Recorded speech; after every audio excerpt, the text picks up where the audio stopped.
Bonjour et bienvenue sur TKR Geek. Aujourd'hui nous sommes sur le stand de Funforge au Festival international des jeux à Cannes et nous sommes en présence de Ludovic Maublanc. Ludovic et Marie-Cardouat. Voilà, qui sont du coup deux auteurs de jeux. C'est ça. Et qui nous présentent aujourd'hui Hop. Hop. Alors ouais, Hop. Donc Hop, c'est un jeu qu'on a fait tous les deux, qui se joue de 3 à 6 joueurs. Dans ce jeu-là, on s'envole dans le ciel, accroché à une grappe de ballon. Donc on est chacun un petit personnage, et le but va être d'évoluer dans le ciel avec ces petits ballons et d'aider les copains à monter dans le ciel également. Donc on marquera des points aussi quand on va aider les autres joueurs à progresser. Donc il y a un côté coopératif dans le jeu un petit peu. Un petit peu, oui, un petit peu. C'est vraiment un jeu compétitif, c'est celui qui est monté le plus haut et qui a le plus de points qui gagne. Mais à un certain moment du jeu, il va falloir s'entraider pour pouvoir progresser ensemble. D'accord. Voilà. Donc comment ça marche en fait, c'est un jeu d'adresse en vrai. Pour monter dans le ciel, en fait, on va utiliser cet accessoire-là. Alors ça, c'est le prototype. En fait, le plateau, évidemment, ne sera pas aussi carré et moche. Les pions seront des belles figurines. D'ailleurs, on doit les avoir. Enfin, on vous les montrera tout à l'heure. Et le nuage, donc, et ce sera une petite pièce comme ça, trouée en forme de nuage. Et ce nuage, pour progresser dans le ciel, c'est là qu'on a besoin d'un partenaire. On va choisir un partenaire autour de la table. Donc, je vais prendre ma co-auteuse en exemple, qui va positionner son doigt comme ça, et avec mon nuage, en étant éloigné de la table, de manière à ce que le nuage ne soit pas au-dessus de la table quand je le lance, je vais devoir le lancer pour...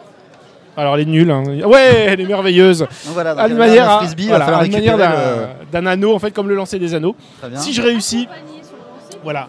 Et son intérêt, elle, c'est qu'on réussisse. Donc elle va évidemment bouger, si elle me sent vraiment très mauvais, elle va bouger son doigt de manière à réceptionner le nuage.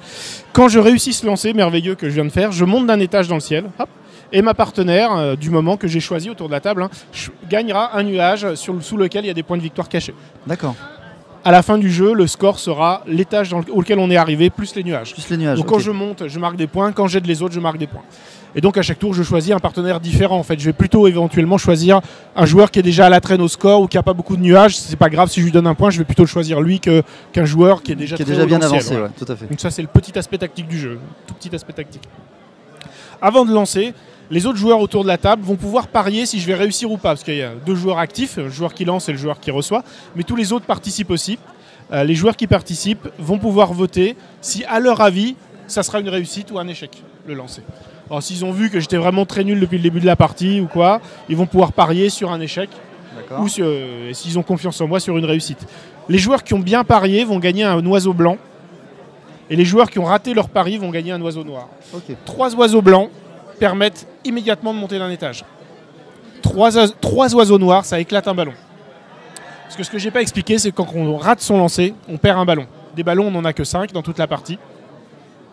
Et quand on n'en a plus, on est obligé d'atterrir en catastrophe au sol et on est à l'étage 0 qui fait 0 points.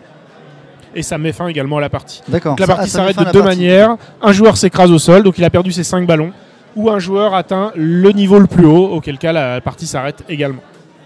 Et à ce moment-là, on va compter les points, l'étage, plus les nuages. D'accord, donc du coup, il faut vraiment faire attention au ballon des autres joueurs aussi. Tout à fait. D'accord. Ouais. Et donc on va monter en réussissant ses lancers, et on va aussi monter en pariant comme il faut dans la partie. Donc même si on n'est pas très adroit, on peut toujours se débrouiller pour monter, participer à se réussir à attraper, etc. Donc quand même monter, quand même marquer des points. Donc c'est un jeu d'adresse gentil en fait. Donc ça c'est la règle de base du jeu. Et évidemment pour corser un petit peu le tout, parce que sinon c'est trop facile, avant de lancer on va tirer un gage. Donc là typiquement l'attrape-à-peur, donc la Marie que j'ai désignée comme attrapeuse, doit se mettre dos à la table. Donc elle va se retourner et mettre son doigt comme ça. Ah, et pour attraper l'anneau, dos à la table, d'accord. Exactement, donc là elle va se mettre comme ça. Alors déjà vous imaginez de face elle n'y arrive pas, donc comme ça on va même pas le tenter, que c'est inutile. Voilà, et donc... Effectivement. Il faut que le lanceur soit bon aussi, c'est pas que le receveur. C'est un travail d'équipe. Complètement. Donc ça typiquement on va avoir des gages qui jouent sur le lanceur, des gages qui jouent sur l'attrapeur, et on aura aussi quelques gages qui mettent en jeu un troisième larron qui va venir rejoindre l'équipe, soit comme assistant, donc en donnant un coup de main d'une manière ou d'une autre, soit comme turbulateur pour mettre le bazar et empêcher le joueur qui lance d'y arriver. On met des bâtons dans les roues à l'autre. Ouais. Exactement. Et dans ce cas-là, c'est lui qui gagnera le nuage et pas l'attrapeur. Très bien. Donc voilà, typiquement, c'est vraiment un jeu d'adresse avec plein de prétextes à faire des trucs marrants, monter sur la table, à faire des grimaces, faire des gages rigolos. Il faut un peu de place et des meubles solides. Ouais, c'est ça, c'est mieux.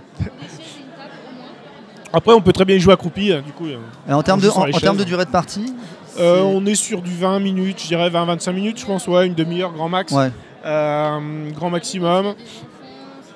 Ça se joue à partir de 6 ans très bien. D'accord. Les petits gages faciles. Vraiment, les tout petits, on peut jouer sans les gages pour les habituer au lancer du truc. Effectivement la on chose, peut s'adapter sans problème. Et ça se joue également très bien entre adultes qui ont envie de rigoler, quoi. Il y a vraiment moyen de faire des trucs un peu marrants. Elles sont chouettes. Ouais. Et puis évidemment, voilà, c'est vraiment un Ouais. prototype, mais, Ouais, c'est un peu le style chibi avec des grosses têtes. Ouais, non, elles sont chouettes. Ouais. Elles sont très très chouettes. Donc là, c'est un jeu qu'on a fait avec Marie qui est illustratrice, donc c'est elle qui illustrera le jeu. D'accord. À la base, moi, je suis illustratrice, je suis pas du tout auteur de jeu, mais comme en fait, on a eu l'idée ensemble sur ce jeu, mais bon, c'est quand même Ludo qui a fait le gros de la règle, on va dire. Et du coup, voilà, mais je suis principalement illustratrice. Illustratrice, d'accord. Très bien, très bien. Et bien, c'est très bien. Du coup, est-ce que vous avez une idée de quand le jeu comment ça va se passer pour l'édition? Enfin, là, on est en train de travailler dessus. Normalement, il doit être prêt pour Essen si tout se passe bien. D'accord. Voilà, donc octobre sortir prochain. En octobre, Ok. ouais, si on a fini les illustrations, il y a un gros travail d'illustration parce qu'il y a quand même 50 cartes gages. Et il y a 54 à illustrer, plein ouais. de petits éléments, la Ouais, le boîte, plateau, tout va ça, être ouais. pas mal de matériel en fait. D'accord, voilà, donc il y a du après, travail. Oui, il y a du boulot. Très bien, très bien.